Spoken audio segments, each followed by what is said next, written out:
teman-teman, balik lagi nih ke live podcast Romi spesial Hari Kesehatan Mental Sedunia episode yang ke-8, yaitu tentang cara memperoleh layanan psikolog di Puskesmas.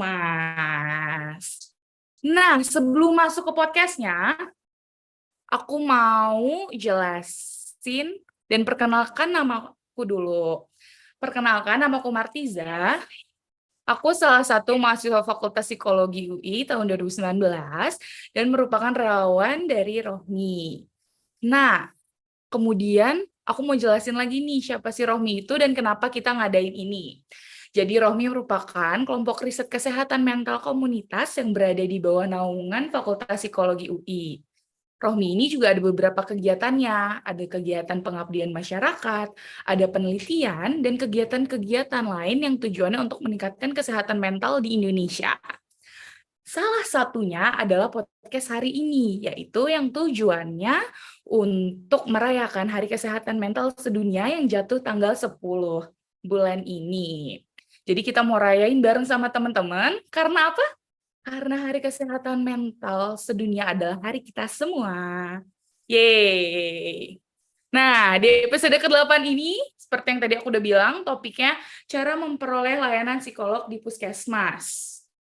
Dengan narasumber Mbak Marina nih, yang udah cantik banget ada di sini, seorang psikolog klinis di Puskesmas Jakarta.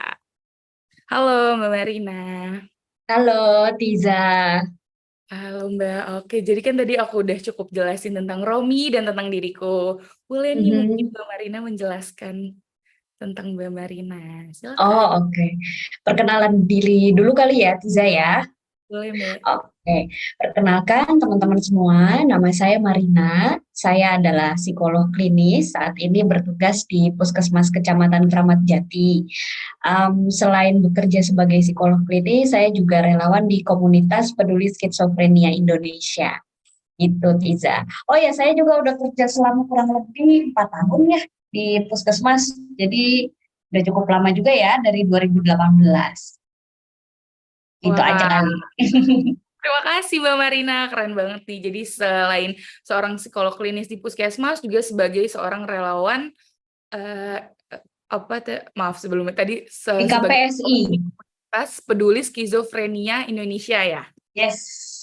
Oke, terima kasih Mbak Marina. Apa kabar Sama-sama. ini Mbak Marina? Alhamdulillah sehat. Tiza apa kabar? Alhamdulillah, aku juga sehat. Oke, syukur deh ya kita sama-sama sehat. Mudah-mudahan sehatnya nggak cuma sehat fisik aja, tapi sehat mental juga. Jadi keseluruhan. Betul. Oke. Oke, gimana nih Gimana Mbak? nih Tiza? Udah siap belum untuk berbagi hari ini sama teman-teman yang ada di YouTube nih? Oke, udah siap dong. Dari tadi nih aku eh, udah siap-siap ya kan? Udah ya insya Allah kita bisa langsung mulai aja Tiza. Oke, ngomong-ngomong tentang cara memperoleh layanan psikolog di Puskesmas nih. Mm-mm. Saat ini tuh aku lihat ya masih banyak masyarakat yang masih ragu-ragu nih jika ingin konseling ke psikolog, khususnya Mm. remaja. Karena kan remaja mungkin biasanya masih perlu persetujuan dari orang tuanya atau dari orang yang lebih dewasa darinya. Kemudian juga Mm-mm. masih ada yang nggak tahu gimana ya cara mengajukan konseling, nggak tahu Mm. gimana harus layanan konseling gitu. Mm. Nggak tahu apa yang harus dipersiapin nih untuk konseling. Nah, Mm. kita mau Mm. tanya-tanya nih sama Mbak Marina sebagai ahlinya. Oke, oke langsung aku jawab atau gimana nih tidak? Boleh mungkin untuk biar kita lebih tahu awalnya, aku Mm-mm. dulu nih Mbak, sebenarnya kapan sih seseorang tuh perlu mencari pertolongan psikologis? Kapan seseorang perlu mencari pertolongan psikologis ya? Wow. Oke, jadi gini Tiza dan teman-teman semua yang menyaksikan gitu mungkin di YouTube ya, untuk mencari pertolongan psikologis kita perlu observasi diri kita dulu ya. Kita bisa lakukan observasi ketiga hal nih, yaitu kepikiran kita, keperasaan atau sensasi tubuh kita, dan juga tingkah laku kita. Nah, kalau misalnya di aspek pikiran misalnya, mulai ada pikiran-pikiran seperti, aduh, kayaknya hidup ini berat banget deh. Atau misalnya ini masalah nggak bakal selesai.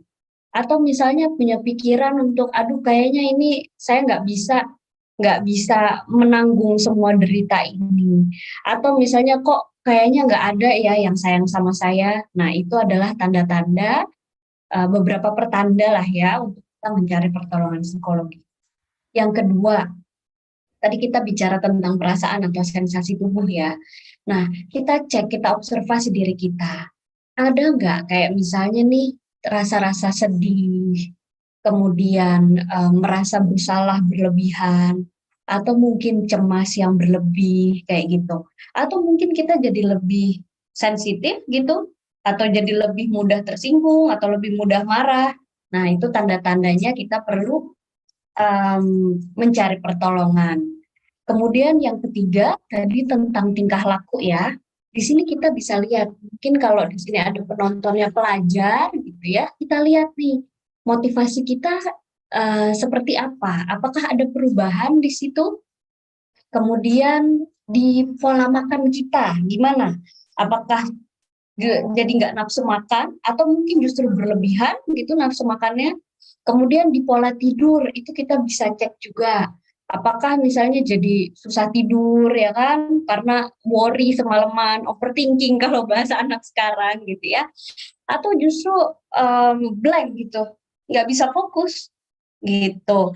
Atau mungkin tingkah laku kayak mulai menyakiti diri sendiri, atau mungkin tingkah laku impulsif yang kayak belanja-belanja, check out, tapi bingung bayarnya gimana. Nah, itu adalah beberapa pertanda yang bisa kita observasi di dalam diri kita.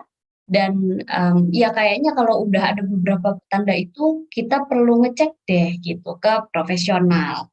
Seperti itu. Oh, kalau boleh aku tambahin lagi nih, Tiza. Boleh, boleh, Mbak. Jadi gini, kita perlu cek juga ini terkait frekuensi, durasi, dan intensitas dari tiga hal itu tadi.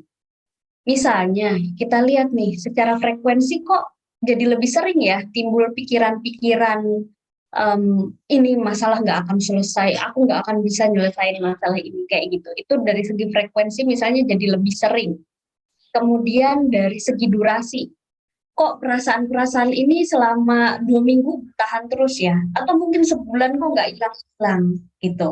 Kemudian dari segi intensitas, perasaan ini tadinya ya cuman sedikit aja sih gitu, tapi kok sekarang sangat membuncah gitu ya, sangat tinggi sampai-sampai kok ini ngeganggu kegiatan sehari-hari aku, atau mungkin mengganggu hubungan aku dengan orang-orang sekitarku gitu.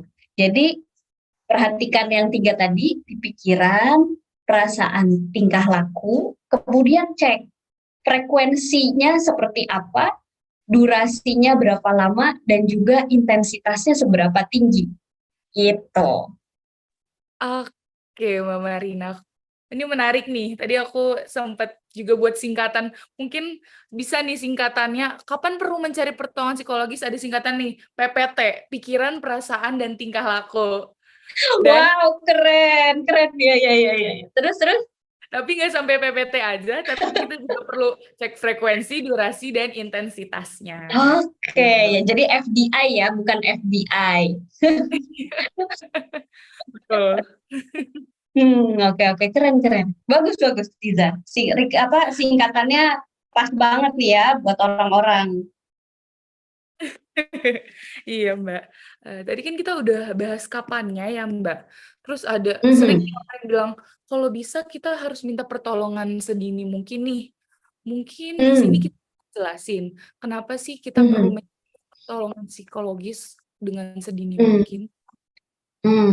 Iya, jadi pertolongan secepat mungkin atau sedini mungkin itu perlu kita akses supaya apa? Supaya jangan sampai masalahnya udah keburu berat dan berdampak ke lebih banyak aspek di dalam hidup kita. Misalnya gini, kalau ada yang punya masalah di penyelesaian tugas akhir, gitu ya, kemudian tidak cepat mencari pertolongan, mungkin itu nantinya akan berdampak ke area pertemanan. Kayak misalnya jadi mengurung diri dari teman-teman. Kemudian nanti bisa jadi berefek juga ke area hidup, misalnya area ekonomi gitu ya, karena kan harus memperpanjang semester, artinya harus nambah uang dong gitu. Atau mungkin jadi ngefek juga nih ke area kesehatan, mungkin jadi gangguan tidur, gangguan makan, kayak gitu. Jadi pertolongan sedini mungkin itu penting untuk diakses supaya masalahnya tidak keburu besar, supaya masalahnya lebih mudah diatasi gitu, lebih cepat diatasi dan belum berdampak ke terlalu banyak aspek seperti itu, Tiza. Oke, Mbak Marina. Mm-mm. Teman-teman. Jadi kenapa kita perlu mencari secepat mungkin? Karena untuk Mm. bisa mengatasinya dengan secepat mungkin juga, biar gak Mm-mm. dampak-dampak lain tadi ya. Karena Mm-mm. kesalahan psikologis tuh bisa berdampak pada pertemanan tadi, terus ada Mm-mm. dan bisa berdampak Mm-mm. aspek lainnya juga. Yes, dan yang paling penting diingat juga permasalahan psikologis ini tidak bisa diselesaikan secara cepat, ya nggak sih? Ya, Jadi betul. perlu bertahap, men. Jadi ya carilah pertolongan sedini mungkin supaya proses pemulihannya atau proses penyelesaian masalahnya tuh kita punya lebih banyak waktu gitu untuk menyelesaikan masalah itu tadi sebelum jadi lebih besar. Ya, betul, betul. Nah, kita ngomong-ngomong harus dicari pertolongan sedini mungkin. Hmm. Muncul pertanyaan berikutnya lagi nih, Pas. Waduh.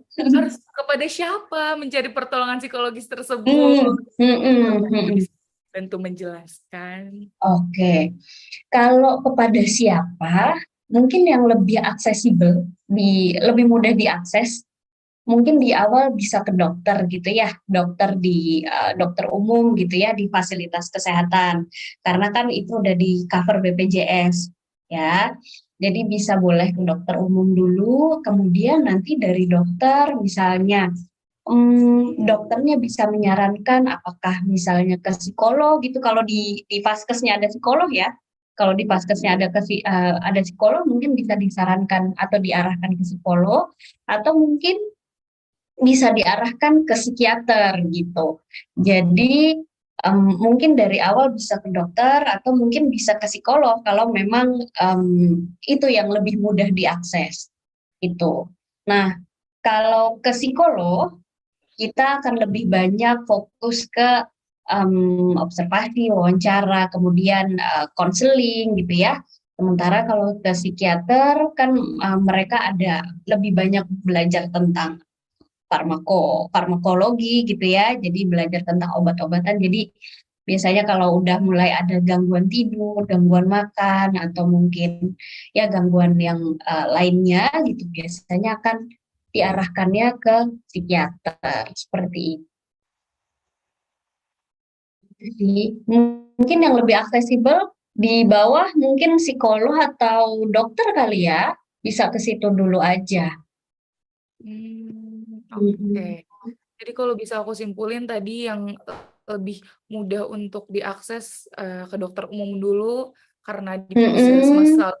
ya biasanya ya. Kemudian nanti dari Yes, situ baru yes, disarankan psikolog atau psikiater. betul, bisa. Betul, betul. Oke. Mm-mm.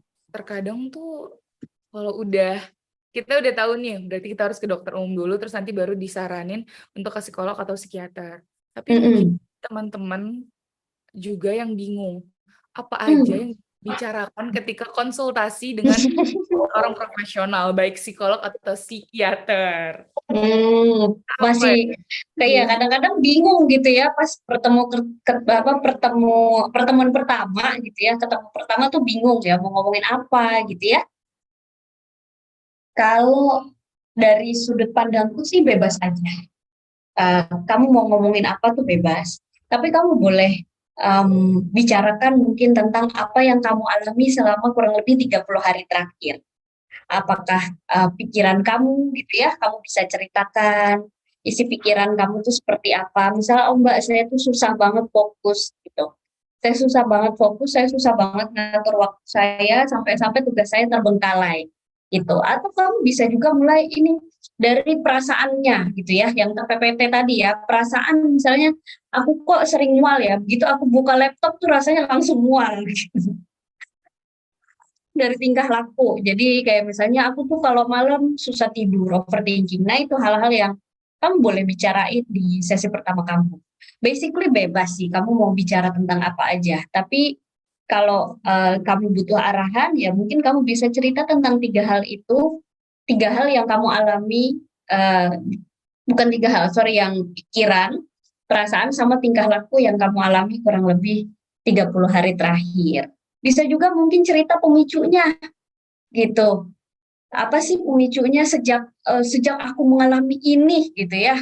Aku jadi susah tidur atau sejak aku em, melihat kejadian apa gitu. Aku jadi merasa seperti apa gitu. Itu kali ya yang bisa diceritain. Oke, jadi untuk teman-teman yang bingung untuk membicarakan apa ketika konsultasi dengan profesional, bisa sesuai dengan saran Mbak Marina. Boleh cerita apa aja, tapi biasanya itu yang terjadi 30 hari terakhir ya. Dan ingat lagi Iya, di awal, ingat selalu tentang si PPT itu ya. Perasaan, tingkah laku. Dari situ kita bisa jelasin dan yes. cerita profesional. Mm-mm. Mm-mm. Itu yang bisa diceritain.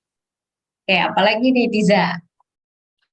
Oke, aku jadi pengen tahu sih Mbak, kalau untuk Mm-mm. puskesmas, eh, apakah semua puskesmas menyediakan layanan konseling gitu Mbak? Oh, apakah semua puskesmas di DKI ada layanan konseling psikologinya gitu ya? Iya betul. Oke, jadi gimana ya? Sejauh ini baru ada 20-an puskesmas yang memiliki layanan konseling psikologi gitu. Kayak di Jakarta Timur itu ada 6, kemudian di daerah Jakarta Barat itu ada kurang lebih ada 3 gitu ya.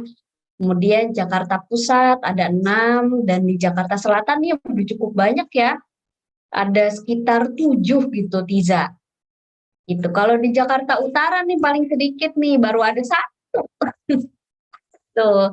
Jadi em, ya sebenarnya dengan 20-an ini udah lumayan ya. Cuman kita lagi encourage untuk menambah tenaga psikolog lagi gitu supaya di 44 kecamatan tuh di 44 puskesmas kecamatan tuh bisa ada layanan psikolognya juga gitu. Oke Mbak Marina ya. Jadi kalau untuk di Jakarta sendiri itu memang Mm-mm. sekitar ada 20-an tadi ya, dan yang paling Yes. sibuk ada di Jakarta Utara. Mm-mm, benar. Itu kan kalau di Jakarta ya Mbak, aku pengen tahu juga nih, Hmm. bagaimana dengan yang di puskesmas-puskesmas daerah, apakah mungkin Mbak Marina tahu? Oh, oke. Kalau di puskesmas daerah, terus terang aku kurang banyak informasi ya. Tapi yang aku tahu di Jogja itu ada. Di Jogja tuh ada layanan psikolog di puskesmas. Kemudian kalau di daerah-daerah lain, biasanya ada tuh di rumah sakit umum daerahnya gitu. Jadi buat teman-teman yang nonton gitu ya, boleh coba kalau misalnya di puskesmas nggak ada, boleh coba cari psikolognya di tingkat rumah sakit gitu. Tapi biasanya rujukannya tuh dari dokter umum itu ke spesialis kedokteran jiwa dulu. Baru nanti dari SPKJ-nya psikiaternya akan merujuk misalnya ini perlu konseling psikolog gitu. Nanti dari dokternya akan merujuk ke psikolog juga gitu. Jadi jangan ragu teman-teman, kalau misalnya nggak nemu di puskesmas nggak apa-apa. Coba cari di RSUD-nya, di rumah sakit atau di rumah sehat umum daerahnya, gitu. Oke, jadi kalau untuk di daerah nih puskesmasnya mungkin belum semua ya menyediakan layanan, Hmm, tapi dengan saran Mbak mm-mm. Marina, bisa teman-teman ke RSUD di daerah teman-teman masing-masing. Mm-mm, mm-mm. Biasanya ada kok. Mbak Marina, sebelumnya aku lihat Mm-mm. di YouTube ada yang nanya nih. Oh Boleh mungkin ya, ya kalau kita jawab pertanyaan dulu. oke, silakan silakan. Pertanyaannya Oke, apa ada yang Tiza? Tolong dibacain. bilang gini nih Mbak. Kak, aku merasa Mhm. butuh bantuan psikolog. Tapi aku takut bilang ke mama dan papa aku. Gimana Kak caranya bilang ke mama dan papa kalau aku butuh bantuan psikolog? Silakan. Hmm. Oke, kalau ini misalnya masih remaja gitu ya. Kalau misalnya masih remaja, boleh kok sebenarnya ngomong langsung ke orang tua, mah atau pa gitu ya. Pilih di antara mereka siapa yang kiranya lebih enak diajak bicara dan kiranya lebih terbuka gitu ya untuk hal-hal terkait kesehatan mental gitu ya. Bilang aja bahwa aku pengen dong ke psikolog. Entah misalnya tolong anterin gitu ya, atau misalnya tolong cariin, itu tuh boleh. Kalau dari pengalamanku ada juga kok remaja-remaja yang memang datang itu diantar oleh orang tuanya gitu. Jadi dia minta tolong ke orang tuanya untuk dicarikan psikolog dan orang tuanya yang mencarikan gitu. Tapi ada juga gitu yang datang sendiri aja gitu. Karena kan di layanan ini tetap bisa dimanfaatkan meskipun tidak ada persetujuan orang tua gitu ya. Kan di sini kita bisa mulai obrolannya dari hal-hal ringan gitu. Jadi boleh kok datang sendiri juga. Saya juga ada beberapa pasien-pasien atau klien-klien usia remaja gitu ya. Ya yang memang dia merasa kayaknya kalau aku ngomong ke orang tua gitu ya, aku akan dianggap lebay atau misalnya mungkin aku nggak akan dapat support. Jadi ya udah aku datang sendiri aja diem-diem nggak apa-apa gitu. Tapi ya tetap aja gitu ya, jangan sampai melalaikan kewajiban juga. Misalnya jadi bolos-bolos sekolah itu ya jangan juga gitu. Jadi upayakan untuk cari waktu yang tidak melalaikan kewajiban kalau memang pengen datang sendiri, datang langsung gitu kali ya. Baik, terima kasih Mbak Marina. Jadi untuk menjawab pertanyaan sebelumnya, sebetulnya nggak perlu takut karena bisa aja dengan kamu ngomong ke mama atau papa kamu malah dicarikan, malah diantar dan malah Yes, dibantu. Betul gitu ya. betul. Mm-mm. Tapi Mbak Marina tadi juga menjelaskan sebetulnya kalau konseling sendiri juga bisa. Tapi tentunya tetap harus menjalankan kewajiban, jangan sampai melakukan Mm-mm. hal-hal yang buruk gitu ya, seperti misalkan jadi Mm-mm. bolos untuk konseling, jangan sampai seperti itu ya teman-teman. Mm-mm. Mm-mm. Ya, sebelumnya ada dua pertanyaan, tapi sepertinya tadi mirip dan udah terjawab juga. Jadi untuk Mm-mm. pertanyaannya ada lagi sebetulnya Mbak yang nanya, mungkin nggak ya kalau aku pergi ke psikolog tapi tanpa orang tua tahu. Tadi Mbak Marina udah sempat Mm-mm. jawab dan dia tanya lagi, ngerasanya udah butuh tapi aku takut dimarahin nggak diizinin gitu. Mm-mm. Ya, jadi Iya, sepertinya boleh, boleh. Mm-mm. Nggak baik. apa-apa, asalkan jangan melalaikan kewajiban ya. Tuh, didengar ya. Makasih Mbak Marina. Oke, sekarang kita lanjut lagi ya tadi ke obrolan kita Mbak Marina.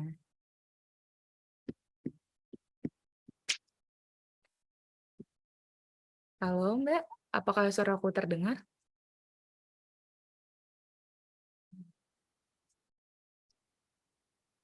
Oke, sepertinya koneksinya terganggu ya.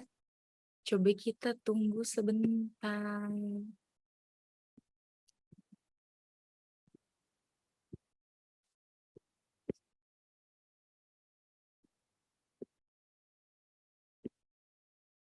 Sebentar ya teman-teman yang ada di YouTube. Halo Mbak Marina. Sorry ya, tadi aku salah pencet. Aku kira aku harus join ke ruangan lain. Iya Mbak, nggak apa-apa. Ah, Oke, yang aku lanjut bilang aja Tiza. ya kita lanjut lagi nih ke obrolan kita sebelumnya. Tadi Mm-mm. bertanya-tanya tentang puskesmas mana aja yang menyediakan layanan dan ternyata Mm-mm. prioritas masih banyaknya di Jakarta ya, untuk di luar daerah Iya. masih kurang dan biasanya bisa untuk ke RSUD. Mm-mm. Di sini kalau aku boleh tanya-tanya sama Mbak Marina, bagaimana Mm-mm. sebetulnya alur pendaftaran di puskesmas dari awal kita mau daftar untuk konseling itu bagaimana? Oke, alurnya gampang aja nih teman-teman. Kalau teman-teman mau mengakses layanan di Puskesmas, yang pertama teman-teman cek dulu kalau mau mengakses layanan di Puskesmas tersebut itu bisa langsung datang gitu ya on the spot atau perlu bikin perjanjian dulu. Nah, teman-teman bisa nanya itu di direct message Instagram puskesmas gitu, karena biasanya media sosial puskesmas atau mungkin rumah sakit itu ada adminnya yang pegang ya. Jadi teman-teman bisa tanya dulu, pastiin gitu, apakah bisa on the spot atau harus bikin perjanjian dulu. Nah, kalau bikin perjanjian, coba tanya nomor nomor perjanjiannya nomornya berapa gitu ya, nomor perjanjiannya, kemudian bisa diakses lewat mana. Gitu. Kalau di Jakarta kan ada yang namanya aplikasi Jak Sehat gitu ya. Jadi ada perjanjian online yang bisa kita buat gitu di aplikasi itu. Nah, kemudian setelah misalnya, oh ya udah dapet nih waktunya untuk konseling dengan psikolog. Langsung datang ke puskesmasnya, kalau bisa itu 30 menit sebelum waktu perjanjian, karena kan kita perlu antri dulu ya di loket pendaftaran itu. Nah, ketika antri di loket, jangan lupa dibawa BPJS-nya sama kartu KTP-nya gitu ya. KTP gitu atau mungkin kalau ada kartu pasien ya dibawa gitu ya untuk mendaftar di lokasi gitu, untuk mendaftar di layanan psikolog. Nah, kemudian jangan lupa nih teman-teman kalau misalnya di puskesmasnya lokasi teman-teman itu belum ada psikolognya gitu ya, teman-teman boleh datang ke puskesmasnya itu gitu ya, ketemunya sama dokter umum dulu, kemudian coba minta surat keterangan gitu ya, surat keterangan em, saya itu ada masalah yang ingin diceritakan gitu ya, masalah tentang kesehatan mental. Saya pengen ke psikolog atau enggak ke psikiater. Kalau memang di situ tidak ada psikolog, berarti mungkin aja dokternya akan merujuk ke psikiater.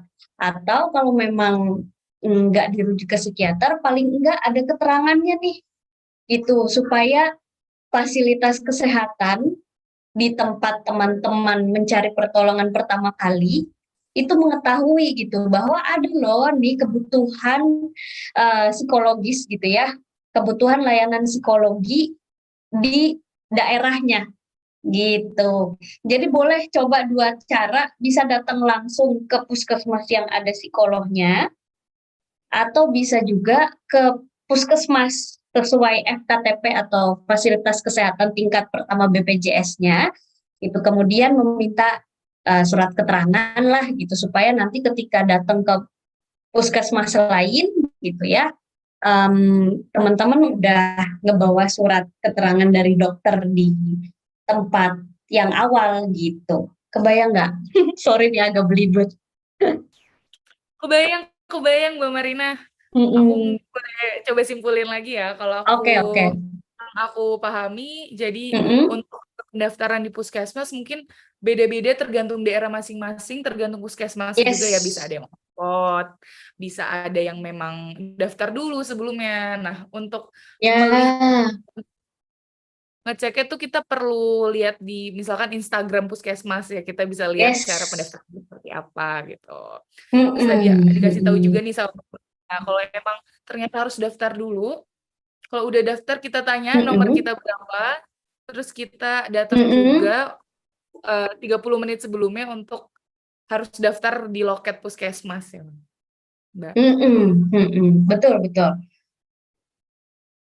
Dan untuk alur pendaftaran misalkan tadi nggak ada puskesmas di daerahnya, bisa nih ke dokter umum, Nggak ada kemudian psikolog. kita bilang, Nggak ada. ya nggak ada, oh ya nggak ada, maaf ya, mohon maaf. Maksudnya nggak ada Nggak psikolog apa-apa. puskesmasnya. Makasih Mbak Marin. Eh, Iya, nggak ada psikolog di puskesmas daerahnya.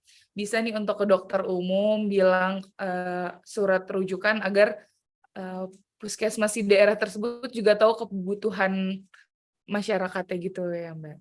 Betul, betul. Kalau nggak bisa dapat surat rujukan, minimal dapat surat keterangan lah gitu.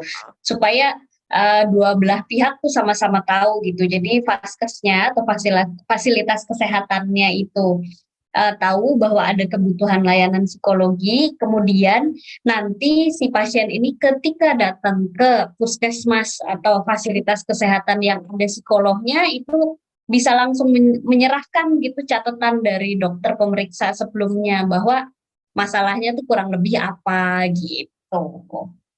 Dan kenapa nggak bisa ditangani di situ, ya nggak sih? Seperti Iya. itu.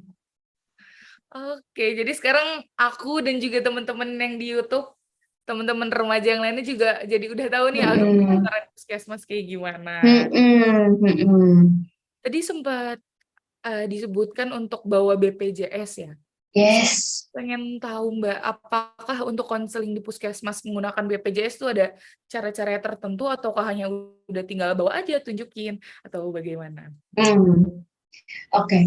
Nah, ini juga kalau di DKI masih beda-beda ya. Kalau di tempat aku, di Puskesmas Keramat Jati, bisa nih pakai BPJS. Selama fasilitas kesehatan tingkat pertamanya itu di Puskesmas wilayah Keramat Jati, maka layanan konseling psikologi itu bisa didapatkan secara gratis gitu ya, nggak bayar. Gitu. Tapi ada juga di beberapa puskesmas lain gitu ya. Kalau mau mengakses layanan psikologi tetap nggak bisa pakai BPJS gitu. Jadi ada biaya yang tetap perlu dibayarkan gitu. Tapi range-nya pun kalau bayar antara 30.000 sampai dengan 45.000 gitu per sesinya ya. Nah, terus kalau misalnya nih punya BPJS tapi vaskesnya bukan di puskesmas, ya berarti akan dilayaninya sebagai pasien umum gitu dengan biaya yang aku sebut tadi ya antara 30 sampai 45.000 setahu aku gitu ya. Sejauh kebijakan ini belum berubah gitu. Oke, jadi untuk penggunaan BPJS balik lagi itu tergantung tempat puskesmasnya masing-masing apakah menerima atau Yes. tidak barahnya ya. Mm-mm, Kalau tidak mm-mm. BPJS pun teman-teman tetap tenang karena tadi seperti yang udah dijelaskan Mbak Marina, biayanya sekitar 30 sampai 45.000. Ya, gitu. Ya soalnya kan kalau di media sosial atau isu-isu atau berita-berita yang tersebar di antara apa sih orang-orang antar remaja gitu, aduh aku nggak ke psikolog deh karena bayarnya mahal. Tapi ternyata Mm-mm. solusinya ya Mbak. Iya, ada yang lebih terjangkau gitu ya di puskesmas. Cuman ya itu mungkin karena banyak gitu ya, sementara psikolognya sedikit, jadinya mungkin perlu bersabar gitu untuk antri. Iya, betul. Jadi kalau untuk di puskesmas ada antriannya tersendiri juga dari pendaftarannya Mm-mm. ya. Mm-mm. Oke, kita udah banyak banget nih bahas tentang cara memperoleh layanan psikolog di puskesmas. Udah dikasih tahu Hmm. Marina ya, emang Ya udah udah tahu. dibisikin ya. Jadi udah paham sekarang. Oke. Eh, Pertanyaan terakhir dari aku nih, aku mau nanya. Mm-mm. Nah, Mm-mm. apa pesan-pesan Mbak Marina untuk remaja-remaja di Indonesia mengenai topik yang sudah kita bahas kali ini nih, Mbak? Oke, ini pesan dari aku ya, teman-teman. Mudah-mudahan apa yang kita bicarakan tadi cukup bisa dipahami. Kemudian ada beberapa pesan dari aku. Yang pertama, jangan ragu untuk mengakses layanan di puskesmas kah, atau mungkin di klinik, atau layanan online, nggak apa-apa. Nggak mesti sampai harus udah gangguan dulu, lalu baru mengakses layanan, itu nggak apa-apa. Jadi, seek help atau carilah bantuan sedini mungkin. Nah, kemudian yang kedua, permasalahan psikologis ini adalah permasalahan yang tidak bisa diselesaikan secara instan. Ya, nggak bisa cepet-cepet gitu. Nggak bisa habis ke psikolog, terus besoknya langsung membaik. Atau misalnya datang ke psikolog, Mbak, tolong selesaikan masalah saya. Apa solusinya? Gitu nggak bisa, gitu ya. Jadi buat teman-teman remaja dan ya semua deh yang nonton gitu ya, karena permasalahan psikologis ini tidak bisa diselesaikan secara instan, teman-teman perlu bersabar dan kalau sudah mengakses bantuan, teman-teman perlu berkomitmen untuk mengikuti arahan atau mungkin kesepakatan, mengikuti kesepakatan perubahan yang mau dilakukan gitu untuk mencapai tujuan yang teman-teman inginkan. Jadi selain mencari bantuan, teman-teman juga perlu kesadaran gitu, perlu komitmen untuk menjalankan kesepakatan sedikit-sedikit untuk mencapai tujuan atau untuk mencapai perubahan yang teman-teman harapkan. Kayak gitu. Jadi kuncinya bukan hanya datang, tapi juga berkomitmen gitu untuk melakukan perubahan. Seperti itu Tiza dan teman-teman. Wah, pesan yang bagus banget Mbak Marina. Terima kasih. Terima kasih juga ya Tiza. Aku mau izin menyimpulkan nih dari Ya, obrolan kita dari awal. oke. Untuk pertama kali kita harus mengetahui kapan kita harus ke psikolog. Tentunya kita harus observasi diri melalui PPT. Lagi-lagi PPT jangan lupa perasaan, pikiran, dan tingkah laku. Dengan ngecek frekuensi, durasi, dan intensitasnya. Kemudian kita juga bisa cari bantuan sedini mungkin ke profesional atau bisa dengan yang lebih mudah diakses seperti yang disarankan Mbak Marina. Kalau memang puskesmas nggak ada psikolog, bisa ke dokter umum dulu untuk minta surat rujukan dan sebagainya. Lalu kemudian akan disarankan ke psikolog atau psikiater. Dan tadi seperti yang udah dijelaskan juga sama Mbak Marina, kalau kita udah minta bantuan ke profesional, tentunya kita juga nggak bisa instan, nggak bisa langsung sembuh, kita tetap harus bersabar, karena butuh waktu juga, dan kita tentunya harus berkomitmen.